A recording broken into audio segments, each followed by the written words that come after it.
Fallon, comment on fait pour créer son propre site? Comment toi seul, sans compétences techniques, tu peux faire justement pour avoir ton propre site sans forcément dépendre de quelqu'un? Ok, dans cette vidéo, je vais vous montrer vraiment comment on peut s'y prendre, grâce à quel outil et ce que ça peut donner vers la fin, ok? 3 weeks later.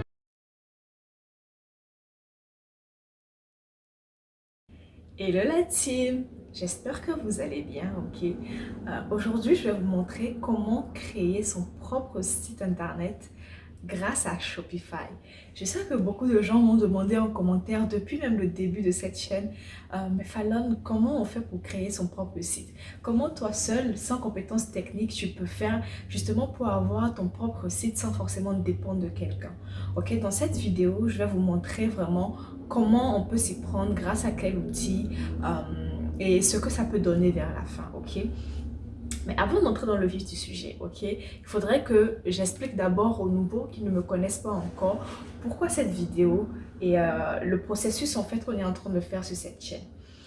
Il y a récemment en fait, j'ai fait une vidéo où j'ai dit en fait que j'aimerais créer ma propre marque, ok, ma propre marque de pyjama.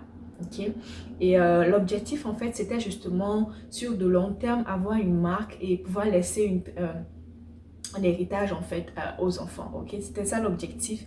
Et je me disais que j'allais faire l'étude de marché, voir, vous montrer aussi les coulisses justement de comment ça se passe, comment créer une marque en ligne, comment s'y prendre, avec quel budget, comment faire de la publicité. Donc l'objectif vraiment c'était de montrer justement à ma communauté comment ça se passe dans le back-off, ok. Et par la suite, quand j'ai fait cette vidéo-là, je vais vous dire ce que j'ai fait jusqu'à présent, ok? Et qu'est-ce qui a changé, qu'est-ce que j'ai bonifié, etc. Depuis que j'ai fait cette vidéo, quand j'ai défini justement le logo de ma marque et que je vous en ai parlé, je suis allée voir justement, j'ai identifié les concurrents, ok? Je suis allée faire une étude de marché, je suis allée voir c'est qui les concurrents, ok, dans la vente de pyjamas. Je suis allée voir les produits qui vendent le plus, ok? Je suis allée analyser un peu leur site, ok, pour voir si justement, quelles sont les ventes qu'ils font, quels sont les produits qui vendent le plus. Et aussi, je suis allée scruter ce qui est campagne publicitaire qu'ils ont mis en place effectivement pour justement vendre sur leur site, ok? Par la suite, lorsque j'ai analysé le site des concurrents et que j'ai vu les produits qu'ils vendaient plus ou moins plus que la norme, je suis allée voir justement le sourcing des produits. Je suis allée voir sur des sites comme Alibaba, AliExpress. Je suis allée aussi voir sur des sites pour justement avoir des produits, en gros, des fournisseurs en Amérique du Nord, ok? Et mon objectif vraiment, c'était vraiment la qualité. Donc, la première chose que j'ai fait, si je résume, je suis allée analyser le site des concurrents. J'ai identifié les types de produits qui fonctionnent plus ou moins, ok, qui se vendent bien. Et ensuite, je suis allée voir justement les fournisseurs. Les fournisseurs en Chine comme en Amérique du Nord. Par la suite, j'ai identifié les différents prix parce que vous savez, quand vous voulez créer une marque et que vous voulez passer commande, c'est que les fournisseurs vous disent il faut un minimum de commandes, un MOQ. Ça s'appelle dans le jargon du e-commerce. Ils te disent il te faut un minimum of quantity, tu vois. Et donc, je me suis dit, j'ai listé tous les produits que je voulais.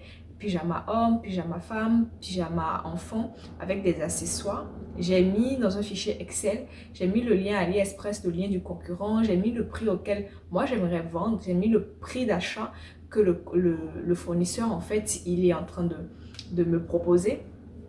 J'ai tout mis et je me suis rendu compte que je voulais définir par cela le budget que ça va me prendre justement pour réaliser ce projet-là. Ok, on est d'accord.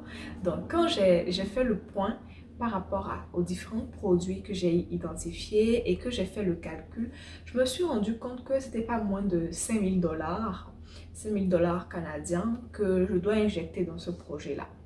Et je me suis dit, waouh, c'est quand même un budget, ok?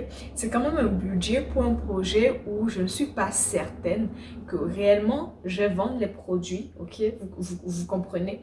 Que réellement je vais vendre les produits et le risque est quand même 5 000 $, ok? Et je me suis dit, vous savez, un entrepreneur, il résout des problèmes, ok? On est des apporteurs de solutions, donc tu dois pouvoir analyser autour de toi, prendre des bonnes décisions. Je me suis dit, j'ai deux possibilités. Soit je continue dans cette lancée, ok? et je lance le produit sans avoir testé le marché et ça marche, tant mieux, ou ça flop et je perds 5 000 $. Soit je prends du recul et j'adopte une autre stratégie. Et j'ai commencé par réfléchir. Je me suis dit, vous savez, moi, je voulais vendre les pyjamas parce que j'adore les pyjamas. Je trouve que ça fait mignon, c'est très beau. Ça te donne un confort, justement, surtout le soir, la nuit, pour dormir et tout. Mais je me suis posé la question, combien de personnes achètent des pyjamas l'année? Ok. C'est pas forcément dans le mœurs de tout le monde de mettre des pyjamas, ok? Et même si les gens, ils en achètent, ils vont pas en acheter plusieurs fois dans l'année. Je sais pas si vous me comprenez. Donc, je me suis dit, est-ce que c'est un système où quand tu vas vendre, tu auras quand même des clients récurrents à chaque mois ou à chaque année? Pas vraiment. Donc, déjà, niveau rentabilité, je me dis, j'aurai un stock, ça va être une très bonne marque. La qualité sera, peut-être je vais investir de l'argent. Mais est-ce que en fait, le retour sur investissement sera vraiment aussi intéressant? J'ai commencé par me remettre en question, vous voyez. Et voilà que j'avais déjà annoncé en fait que je veux créer ma marque. J'ai même proposé les logos et tout. Je me suis dit, écoute, tant bien mieux faire, je préfère mieux faire, ok, que me précipiter et faire quelque chose et que ça floppe. Donc, je suis allée encore rechercher encore des produits. Je me suis dit, cette fois-ci, je veux des produits qui ont une bonne marge, ok, mais aussi que je pourrais tester facilement en dropshipping. Voilà, j'ai donné le mot. En dropshipping, pourquoi? Parce que le dropshipping, par le passé, j'ai fait aussi une vidéo. Vous pouvez aller voir sur ma chaîne. C'est quoi l'intérêt de faire du dropshipping, comment le faire. J'ai donné tous les détails dans la vidéo, ok? J'ai décidé donc alors, au lieu de mettre en place le projet sans avoir testé les produits, j'ai décidé de me lancer d'abord dans le dropshipping, ok? De ce que je veux vendre dans ma marque. C'est-à-dire, je m'explique. J'ai décidé de trouver un produit, de le tester en dropshipping et si le produit fonctionne très bien, je vais maintenant passer du dropshipping à la vraie marque, ok? À vraiment une identité de marque que je pourrais maintenant, et donc je pourrais maintenant gérer un stock derrière et y mettre vraiment de l'argent. Donc je me suis dit, ok, on part alors sur du dropshipping d'abord, on teste les produits qui marchent actuellement et parmi les produits les plus vendus, je vais donc créer maintenant une marque qui sera spécialisée dans ces produits-là. Qu'est-ce que je suis allée faire? Je suis allée faire du sourcing de produits. Je suis allée voir c'est quoi les produits tendances qui fonctionnent actuellement, ok? Et aussi par le passé, j'ai déjà fait une vidéo sur comment chercher des produits, ok, gagnants. Donc, vous pouvez aller sur la chaîne pour voir comment les stratégies que je mets en place pour trouver des produits. Donc, je suis allée voir sur les réseaux sociaux, j'ai utilisé une application, je suis allée analyser la concurrence, j'ai fait beaucoup de choses, j'ai fait un fichier où j'ai recensé tous les produits que je voyais intéressants, ok? Et par la suite, j'ai sélectionné une niche que je trouve quand même prometteur. Ok, je ne vais pas vous dire la niche parce que je sais que certaines personnes vont vouloir copier alors que je n'ai même pas encore mis sur le marché les produits.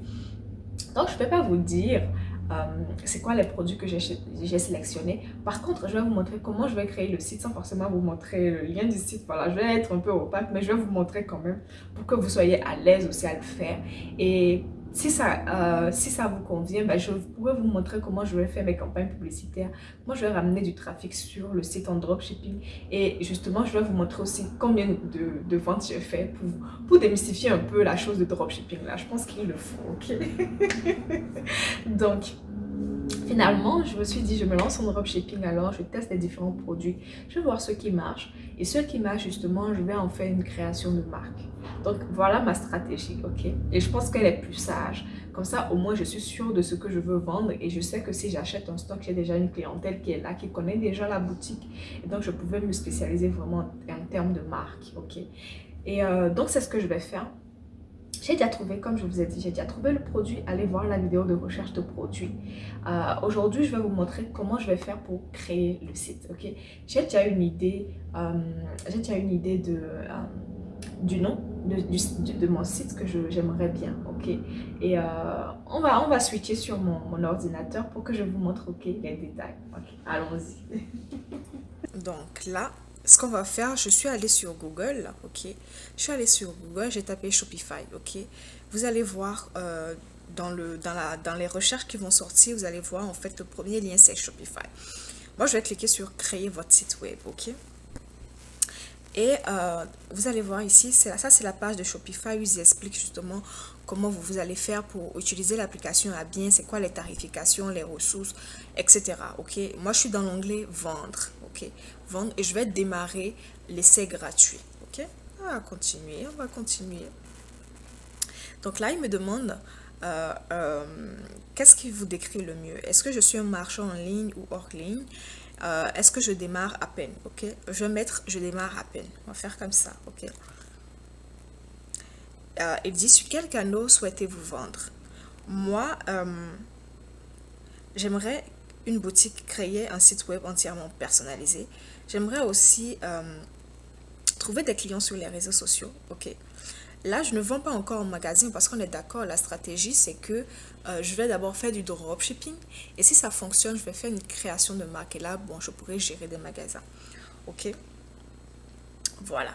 Et je continue. Donc, c'est les deux là qui m'intéressent moi. Maintenant, si, dans votre cas, si vous voulez, vous voyez dans d'autres options ici, vous pouvez le faire. Ok, donc je fais suivant. On me dit sur quels réseaux sociaux souhaitez-vous vendre. Ok, moi je dis Facebook. Ok, je n'exclus pas Instagram et TikTok non plus, ça m'intéresse. Ok, et Shopify Inbox aussi. Et je vais mettre autre, on ne sait jamais. Pinterest, je ne suis pas très à l'aise dessus, donc je ne vais pas le prendre. Ok, je continue. Souhaitez-vous vendre des produits en dropshipping? Je vais dire oui. Ok, je continue. On me dit quel sera le nom de la boutique.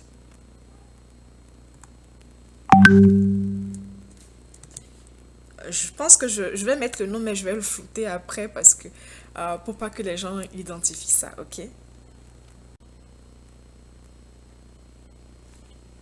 Donc là, en fait, il me demande où l'entreprise sera située. Moi, je suis dans la région, je suis au Canada, donc je vais laisser Canada. Je vais faire suivant. Et donc là, en fait, il me dit de créer un ID. Vous avez la possibilité de continuer avec un email ou avec avec Google. Ok, moi, je vais continuer avec Google. L'authentification en 2 étapes.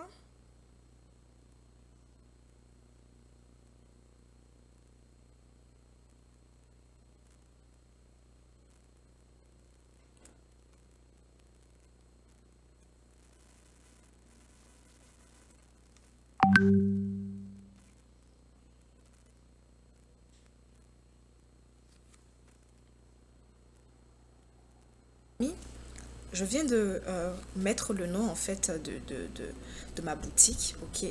Et Shopify m'a créé automatiquement la boutique, d'accord? Il y a des configurations qu'il faut mettre.